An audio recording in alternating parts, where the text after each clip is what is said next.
नमस्कार, CG news plus 24 में आपका स्वागत है। सबकी बात सच के साथ। तो चलिए रुक करते हैं आज की प्रमुख खबर पर। अखिलेश के लिए और कठिन हो जाएगी पश्चिमी यूपी की राह। 6 साल पुरानी दोस्ती टूटने के कगार पर।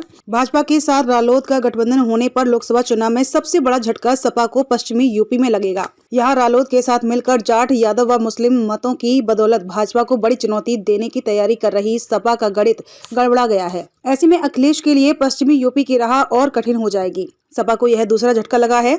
इससे पहले सुबह सपा भी सपा को छोड़कर एनडीए में शामिल हो चुकी है। सपा अब बदली परिस्थितियों में नए सिरे से पश्चिमी यूपी के लिए चुनावी रणनीति बनाने में जुट गई है। सपा व रालोद की नजदीकियां वर्ष 2018 में कैराना लोकसभा सीट के उपचुनाव में बढ़ी थी।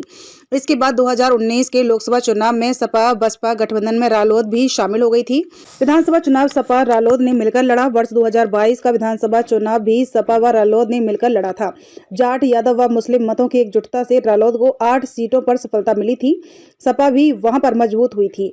रालोद ने विधानसभा के उपचुनाव में भी 1 सीट जीती थी। वर्ष 2017 के विधानसभा चुनाव में रालोद को सिर्फ 1 सीट पर सफलता मिली थी। अखिलेश ने 2022 में जयंत को राज्यसभा भेजा। गठबंधन को मजबूत करने के लिए ही अखिलेश ने 2022 में जयंत को राज्यसभा भेजा।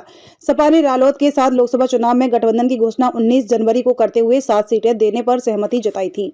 रालोद के साथ रहने से पश्चिमी यूपी को लेकर अखिलेश निश्चिंत दिखाई दे रहे थे।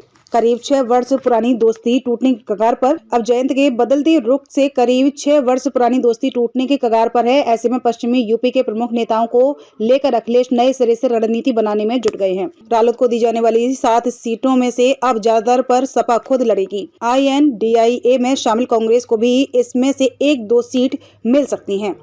चुनाव के मौके पर आने जाने से फर्क नहीं पड़ता। सपा के मुख्य प्रवक्ता राजेंद्र चौधरी ने कहा कि चुनाव के मौके पर आने जाने से कोई फर्क नहीं पड़ता है। किसान जानते हैं कि उनकी हितैषी पार्टी केवल सपा ही है। चौधरी चरण सिंह के विचारों को मानने वाली पार्टी सपा ही है। भाजपा कभी भी उनके विचारों को नहीं मानती है। भाजपा के सांप्रदायिक एजेंडे के खिलाफ सपा पूरी मजबूती से चुनाव मैदान में उतरेगी। खबरों में अब तक के लिए बस इतना ही। फिर होगी आपसे मुलाकात ऐसी किसी बड़ी और खास खबर के साथ। तब तक के लिए नमस्कार और देखते रहिए CG न्यूज प्लस 24।